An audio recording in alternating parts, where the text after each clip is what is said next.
acerca de él. Bueno, no vamos a hablar sobre fechas ni nada parecido porque en la historia lo menos importante son las fechas. Este señor era un estanquero, o sea, un comerciante de estanco. Tenía una empresa con el señor José Miguel Sea. Y bueno, quebraron. Cuando quebraron se empezó a dedicar a la política. Y era, como todo buen comerciante, estanquero, un conservador. Dentro de los partidos políticos de esta época, cuando digo esta época me estoy refiriendo al siglo XIX, la primera mitad del siglo XIX, o sea, específicamente 1820 y tantos. Me refiero, habían dos partidos, los conservadores y los liberales. Dentro de los conservadores habían varios grupos, como los conservadores pelucones, los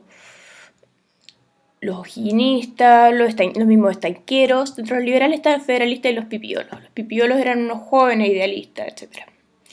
¿Ya? Este era un estanquero, un comerciante. ¿De acuerdo? Y bueno, hubo una guerra civil entre los conservadores y los liberales, donde vencieron los conservadores en la batalla del Ircay. Y el primer presidente conservador fue José Tomás Ovalle, un presidente suplente, ¿de acuerdo? Y Diego Portales fue ministro de José Tomás Ovalle. Fue ministro de Guerra y Marina, que actualmente se definiría como ministro de Defensa, ministro de Hacienda y de Relaciones Exteriores. En realidad él podría perfectamente haber sido presidente, pero no quiso, lo rechazó. Aunque en realidad en sentido práctico él hacía de presidente. Había una poesía muy famosa que era como, no me acuerdo bien cómo decía la letra, era como el uno cubiletea, el otro, no, a ver, el uno cubiletea, el otro dicta nomás, el uno se llama Diego y el otro José Tomás, una cosa así. No me acuerdo, pero era como José Tomás Valle hacía todo lo que Diego Portales dijera, ¿ya? Y bueno, después vino José Joaquín Prieto como presidente de la República en 1830 y Diego Portales fue vicepresidente desde 1830 hasta 1833.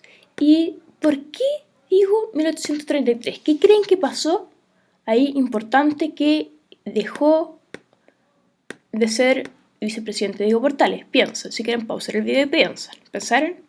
Sí, bien, en 1833 se creó la Constitución Conservadora. Y la Constitución Conservadora anulaba el cargo de vicepresidente. Entonces, bueno, Diego Portales tendría que haber estado bien contento porque antes había querido renunciar también, pero no se lo habían permitido. El asunto fue que aquí lo que hizo fue asumir como ministro de Guerra y Marina. ¿Ya? Y una cosa muy importante es que él, como entre comillas, reclutó como ministro de Hacienda a un señor muy seco, por así decirlo, que era Rengifo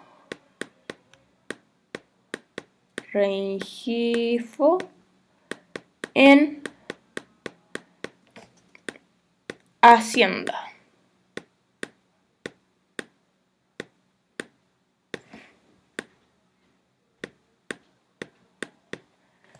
¿Y por qué lo menciono? Porque Rengifo, que estaba en Hacienda, empezó a mejorar, a saldar la deuda externa, a mejorar los asuntos interiores que había en el país, a arreglar todo lo que tenía el país mal, que estaba re mal el país, estaba pésimo. ¿Ya? El problema fue cuando este señor Tocornal, con este señor Rengifo, empezaron a tener problemas. ¿Ya? Porque Rengifo quería... Espera. No... Ya, bueno, no importa. Rengifo quería ser el que gobernara todo. Quería ser presidente de la República, apartar a Diego Portales mientras que Tocornal también quería ser presidente de la República y mantener la amistad con Diego Portales, ¿ya? Entonces este era Rengifo y este era Tocornal. O sea, como que Diego Portales le dio la mano y este le agarró el codo, en el fondo. ¿Ya? Y empezaron a discutir hasta que finalmente Tocornal ganó las elecciones y Rengifo, por mucho que trataban de convencerlo que siguiera como ministro de Hacienda, no quiso. Así que Diego Portales asumió como ministro de Hacienda hasta que renunció porque no quiso, asumió otro como ministro de Hacienda y Diego Portales quedó como ministro de Relaciones Exteriores y de Interior. ¿Ya? Y bueno, vamos a hablar un poco de los ideales de Diego Portales.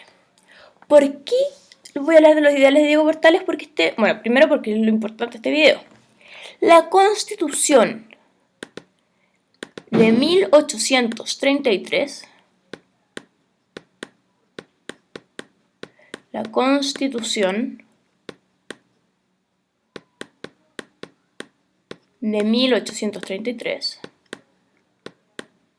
está basada en los ideales de Diego Portales. Ojo, que Diego Portales no la escribió, no la redactó.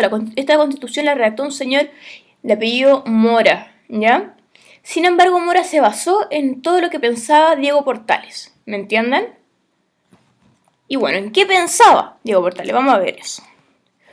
Con respecto al presidente, él era totalmente presidencialista, que el presidente tuviera todo el control del país. Es decir, que el presidente tuviera más control que el Senado y tuviera control sobre el Senado.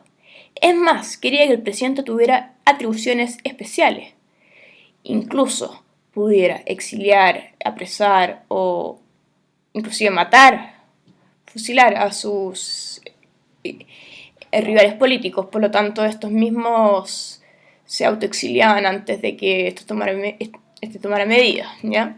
O sea, así de radical, así de extremo era con las atribuciones del presidente, ¿ya? Pero en resumen, el presidente tenía muchas atribuciones, ¿ya? Acerca de la participación del pueblo. Esto es importante. No había sufragio universal. Para votar tenías que tener cierta cantidad de años. Si eras soltero, tenías que tener más de 23 años. Si eras casado, tenías que tener más de 21. Y tenías que tener tierras y dinero. Y por supuesto ser hombre. Ni hablar de que votaran las mujeres. ¿Y por qué no quería que votara la gente pobre? ¿Por qué tenías que tener dinero y tierras? Porque decía que la gente pobre no tenía la cultura suficiente, no tenía la educación necesaria para poder decidir sobre el gobierno. Entonces decía que había que tener dinero y tierras, porque eso era sinónimo de educación. ¿Me entienden? Bueno, este señor, el presidente de Estados Unidos, creo que se llama John Andrews, algo con Andrew, James Andrews, lo voy a revisar. Lo menos importante que ella, porque es un presidente súper poco importante. Pero el presidente de Estados Unidos en esta época empezó una cosa que se llama la doctrina Monroe, que era una doctrina de amistad con los países latinoamericanos. Ya, así de simple, nada que ahondar. Y acerca de esto, Diego Portales escribió bastante sobre la desconfianza que sentía acerca de la doctrina Monroe, porque no creía en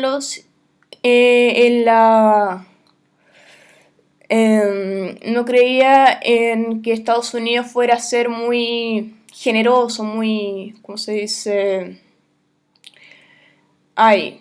¿Cómo digo cuando una persona? Desinteresado, ¿ya? Sino que creía que iba a tener intereses personales, o sea, casi que iba a hacer, que se estaba haciendo amigo de los países latinoamericanos porque así que quería conquistarlo. Entonces mejor que no se acercara mucho, ¿ya? Y acerca de la Confederación Perú-Boliviana, esto sí que es importante. Pensemos, ya damos un poco historia. O sea, esto es historia, pero ya vámonos un poco para atrás. Antiguamente estaba el virreinato del Perú, ¿se acuerdan? En la época colonial. El virreinato del Perú...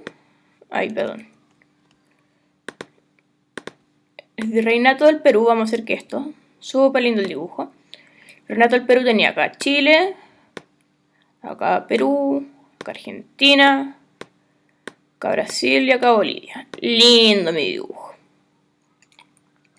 Entonces Bolivia, esto de acá es entonces Argentina, por supuesto, el virreinato Río de la Plata. Y Perú con Chile Argentina, perdón, esto. Perú con Chile el virreinato del Perú. Y Bolivia antes fue primero parte con Argentina y antes fue parte con... primero fue parte con Perú, después fue parte con Argentina. ¿Ya? Entonces, después cuando llegó un señor llamado Simón Bolívar a libertar estos países, llegó y primero lo anexionó y finalmente, primero estaban viendo si lo anexionaban a Perú o a Argentina y dijo, no, mejor tengo que ser un país independiente. Dijo Simón Bolívar, sí, que sea un país independiente, viva, ya. Pero en origen había sido un solo país con Perú. Ya, ¿se acuerdan? En origen, o sea, como originalmente. Y acuérdense, el Imperio Incaico, todo tenía origen. Siempre habían estado unidos.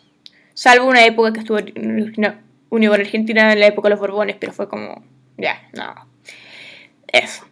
Y después en esta época, Perú estaba con problemas económicos, ¿ya? Estaba con una crisis social, crisis económica.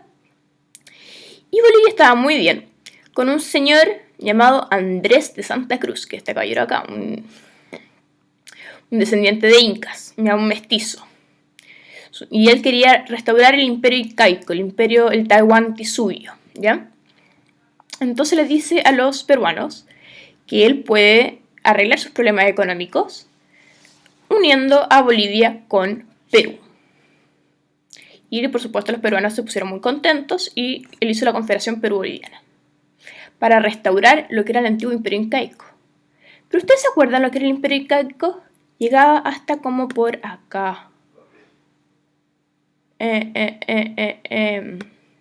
O sea, tendríamos que llegar como todo esto. Pasar por casi todo Chile. Y eso es lo que Diego Portales le dio susto, que fueran a conquistar Chile. Entonces empezó a hablar de que no dejemos que se anexionen estos dos países, porque nos pueden atacar. Y al principio nadie lo pescaba.